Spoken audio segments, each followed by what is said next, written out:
Hi, all. Mark here. Hey, before we begin, I just want to ask I am 4 subscribers away from 2,500. So if you're new here, I would greatly appreciate you subscribing or sharing and liking and anything you could do. I appreciate it. Now, on to the show.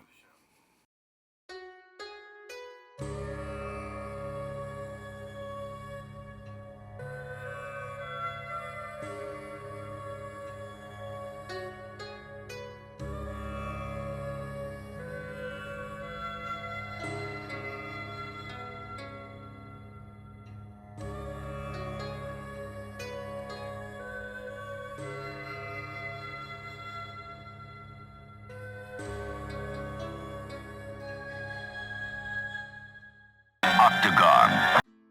Hey, y'all. Mark Benton from Lone Bull BBQ here. If you grew up in the 80s like I did, that intro made sense. Chuck Norris's The Octagon is a movie classic. Well, I'd like to introduce you to my latest outdoor kitchen platform. Some might call this a Santa Maria or just simply an adjustable fire pit grill, but I call it the Octagon. This 8-sided all-steel beast has a massive cooking area of almost 5 feet across. Built by students at the Anderson-Shiro High School here in Anderson, Texas, I purchased this at a charity auction from the local Education Foundation. It's a great charity, and the foundation supports the students and teachers of Anderson-Shiro with efforts like buying new equipment or supplies. Did I mention this beast is all steel? It's a heavy son of a gun that took 3 of us to get it home. But once it was here, I wasted no time in getting it lit and seasoned. I dumped 2 bags of charcoal, and once lit, added some wood. You can see that the interior was wiped down with canola oil before the coals were lit. But once the coals were ready, I spread them out and lowered the grate to heat it up. I let the oil cook off of the grate for a bit and was then ready for the next step. Using my Mr. Barbecue Steam Clean grill brush, I steam clean the grate to remove any dust, dirt, leaves, or possible leftover shavings or filings from the build process. There's 8 sides, and I got all 8 of them. You'll notice as I'm doing this, the grate does tend to, like a seesaw, swing back and forth, which is fine. Here you can hear it.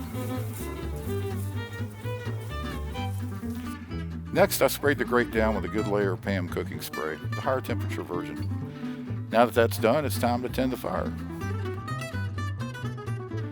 First, I pushed the burning larger pieces onto one side of the pan and added some smaller pieces of wood to allow them to burn down into coals.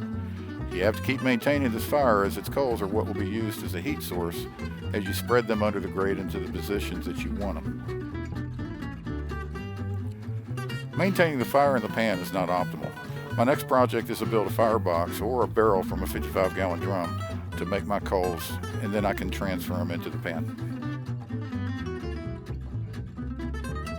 The Octagon's flywheel moves smoothly, but you have to be careful that it doesn't get away from you. The grate is quite heavy and will come flying down on it if you're not paying attention.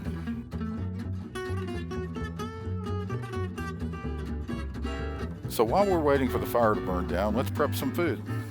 I was super excited about cooking on this baby today, so I basically raided our fridges for anything that wasn't frozen. But first was prepping some corn on the cob, one of my favorite non-meat options for an open fire cook. I prepped these by taking off the tips of the stalks and then peeling them back to open the cob, removing as much of the silk as I could. They were then brushed with melted butter, and a good layer of diamond crystal kosher salt was applied. Rewrap them back in their stalk, and onto the grill they go.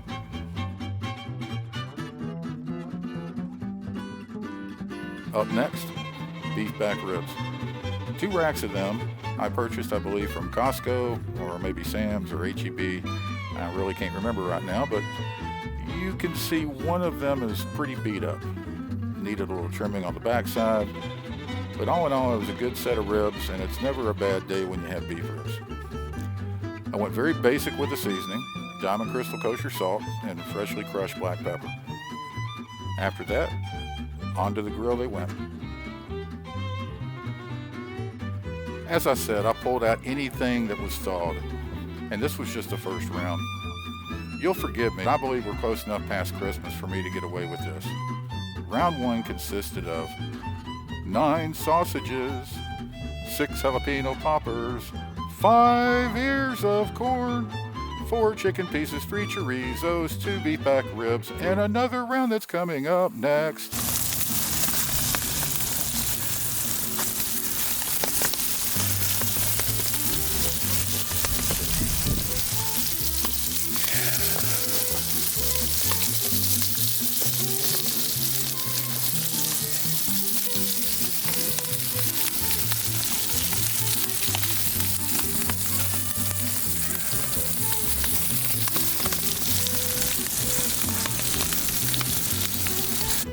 Still with me?